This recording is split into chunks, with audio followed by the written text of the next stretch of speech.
Well, with the boat back upright, it's time to start making some decisions on a number of fronts. There's going to be a lot to do, and one of those is trying to get the sail inventory for the boat. So today we're over here at Cami Richards' loft, Pineapple Sails, and start talking about the initial inventory. Okay, Fred, it's your lucky day. Over here in the file cabinets, we have 43 years worth of accumulated data from many, many boats. And we have actually, on parchment here, a Cal 40 sail plan. Original sail plan from the designer. Original sail plan from Mr. Lapworth. Wow. If you look very carefully down here, it says January 1963. Wow. There's a document of history. We may smirk at it a little bit right now, but in reality, this is a state-of-the-art document from 1963. All right. The Cal 40 itself was a state-of-the-art boat, and it is still a special boat. I mean, I know that people that have gone on to buy much bigger boats still look, back on Cal 40s when they see them. One of the things that I've found is that I've done a number of boat restorations, and I've come to the conclusion that these boats find me. and definitely this Cal 40 came to me. It chose you. It chose me. And what I really like about it is probably one of the best and most famous designs by Bill Lapworth. And it's got a wonderful group of people associated with it. People are seeking the boats out. The owners are very friendly. It's just a great society to enter by owning one of these boats. Yes. And I don't know many other boats that have this kind of a following and kind this of a kind history. of a history. Yeah. Yeah. And so I'm really excited about it. So I guess the question is, how do we get to this? There's some bucket list regattas I'd like to do over time. The classics being the Transpac and the Pacific Cup and maybe some of the Mexican races. But initially, when the boat goes in the water, we're going to be shaking the bugs out of it and trying to get our legs under us. Right. And what do we need for a sail inventory? What's your history? What can you help me with to get me out racing? Sails historically were designed off of a piece of paper like this, and you just take scaled measurements off the drawing, build them, and send them on their way. And the designer would actually. That's not uncommon, but Lapworth laid out all the different sails that he wanted on the boat that he thought formed an inventory, which that's not the way things are done anymore. It's because this is just a traditional method of doing it. Yeah, and actually, we can digress for a minute.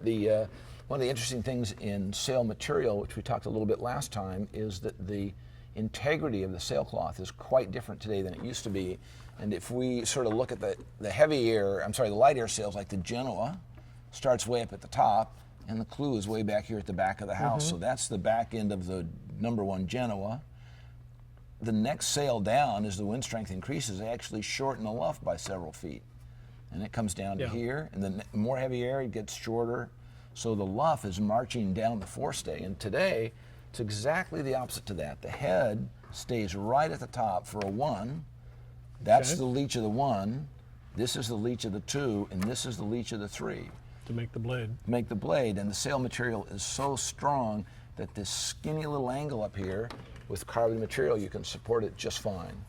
Okay. And so, sail plan, state of the art. The physical layout of the size of the sail was state of the art in '63, and in 2016, it's just way, way different from that.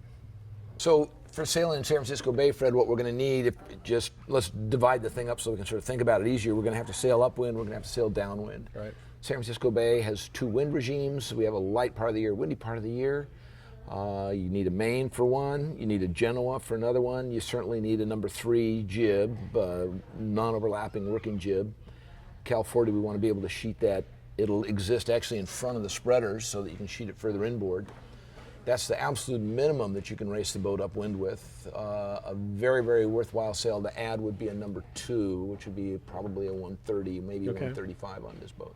Okay. Then, of course, you finally get to the weather mark. If you've got to go downwind, you need spinnakers for sure. And I think the minimum to do that in the bay is going to be a 3/4 ounce spinnaker, which will work basically whenever the true wind is under maybe 22, 23-ish. Okay. And over that, you need an 1.5 ounce sail. All right.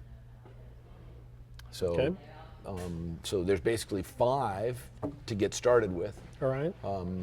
And that will allow you to basically detune the boat, to get it out sailing. And carbon main would be great. A carbon Genoa, which would probably be a medium heavy number 1. Then a number 2 that might be a 135, and a number 3 that would probably be 95. The number 3 will get measured to fit just in front of where the upper shrouds are, so that we can sheet it further inboard than the other sails. As we sort of transition from sailing inside the bait out in the ocean where the wind doesn't blow as hard, you'll need to have specialized sails for. Okay. And if we start out with close reaching, we'll need a jib top, which is a high clewed sail, and we can put a staysail underneath that. And the value of that is that it reduces weather helm. We put a lot of sail area up in front of the boat to help counteract the fact that the mainsail's got such a long foot on it. So essentially that turns the boat into a cutter rig, gives us a lot of cloth forward, exactly a lot of drive. Right. A lot of drive forward. We can't carry drive in the back end because it gives us too much helm, so it blows up the front. And and sometimes in those conditions, a spinnaker would just overwhelm you. Typically, a spinnaker can overwhelm the boat right away, and if we allow the breeze to swing back a little bit, the first spinnaker that we'd want to put up would end up being an asymmetric spinnaker, because there have been some moderations in the rules which actually allow the maximum area of the spinnaker is limited by the rule, but they don't have to be symmetric sails anymore. So we can build a sail with the same area as a class spinnaker, but make the luff like 6 or 8 feet longer, the leech 6 or 8 feet shorter, and what that actually does, it transfers sail area from the leech end of the sail to the luff end of the sail. Right. And again, it does the same thing of reducing the amount of weather helm on the boat. It keeps the sail area up in the front, holds the bow down. Okay. And those you can tailor the shape so it's fuller forward. Yes. And that helps with it's full-on asymmetric sail. I mean, it's like a jib. You know. The curvature is much further forward. Okay. In light running, you know, like with half-ounce spinnaker, we know that that's always done with a pole right on the headstay. I mean, you can't sail any lower than like 90 degrees apparent if the true wind is 5 or 7. Right. Right, and that's the perfect zone for one of these asymmetric spinnakers. Okay. So the light running spinnaker would be an asymmetric sail.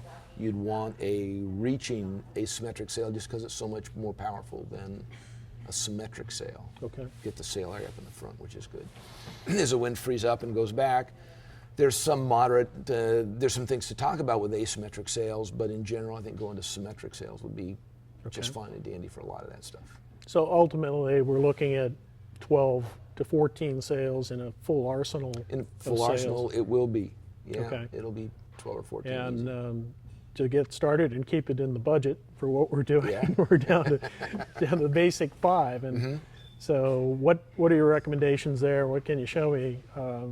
I know that you have some things you wanted to show me on the computer about how you're designing sails now. I'd love to see that. Okay. So. Okay, this is a good time to switch over to looking at the. Put the antiques away. Yeah. Be careful. I've got to get one of these so I can frame it on the old lines. Don't screw it up. Yep.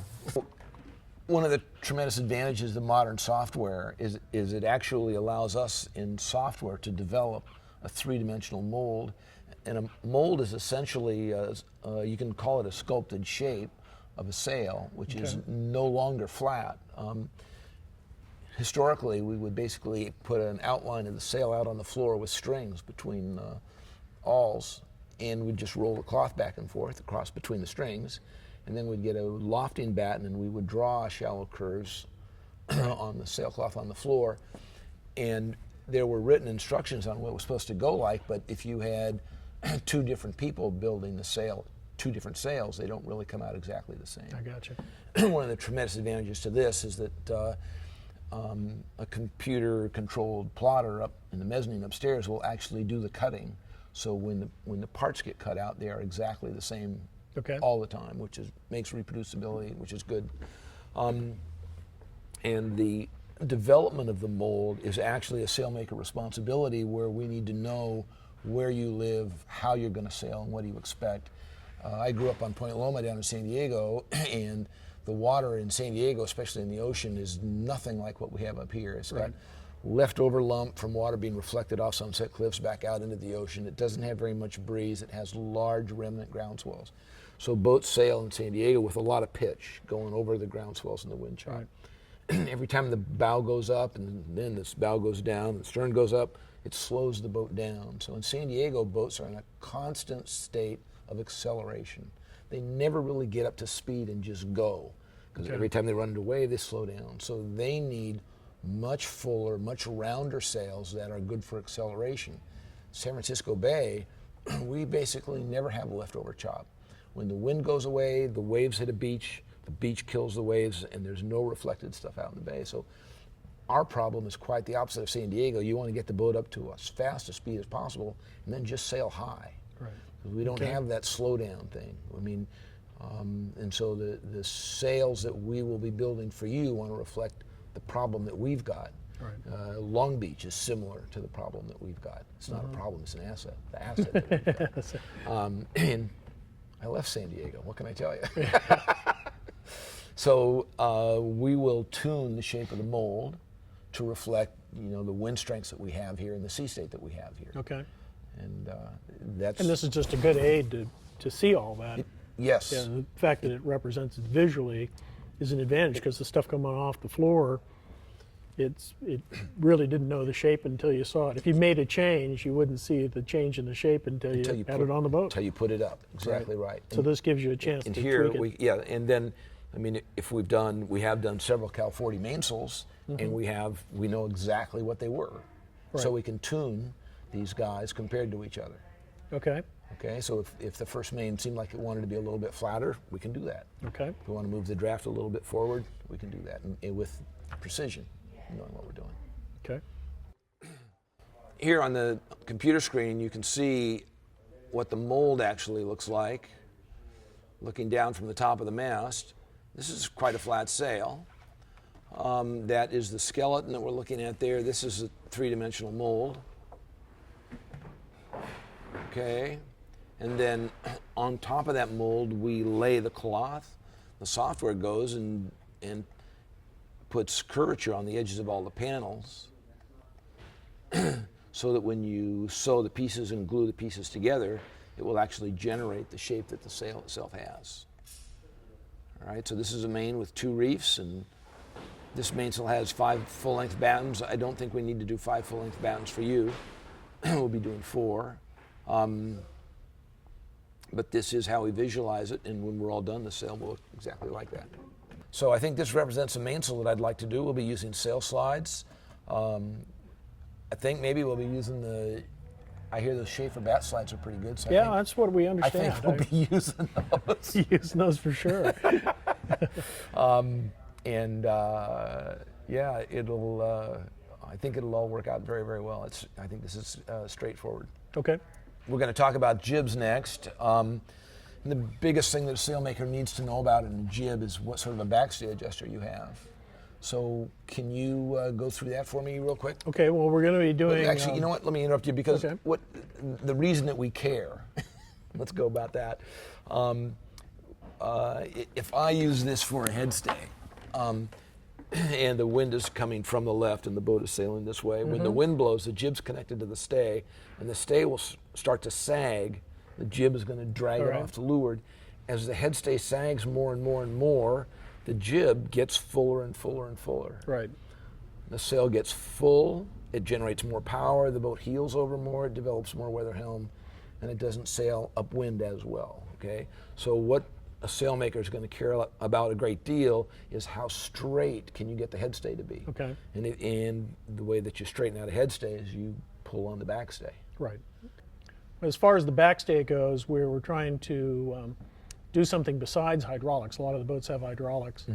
What my understanding is that the backstay loads are not quite as high as some other boats. They seem the sweet spot in here. I've heard 1,200 pounds. I've heard 1,600 pounds on the backstay.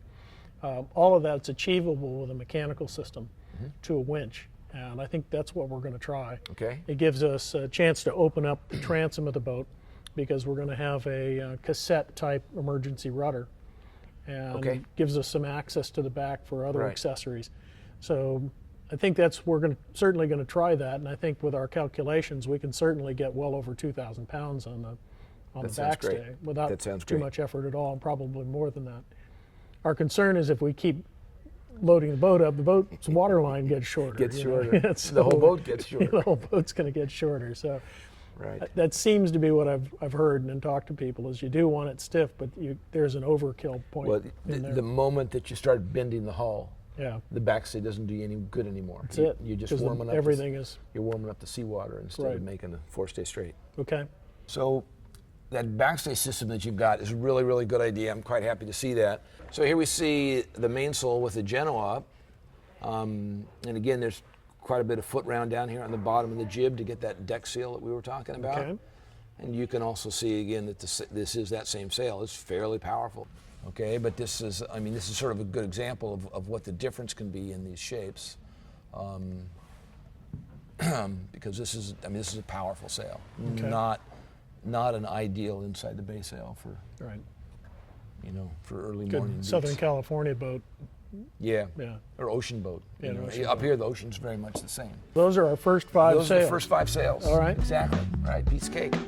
A little bit of pencil work to do on flattening out that number 1, and All right. we'll get you some detailed drawings of how this stuff's going to look for real. Great. And,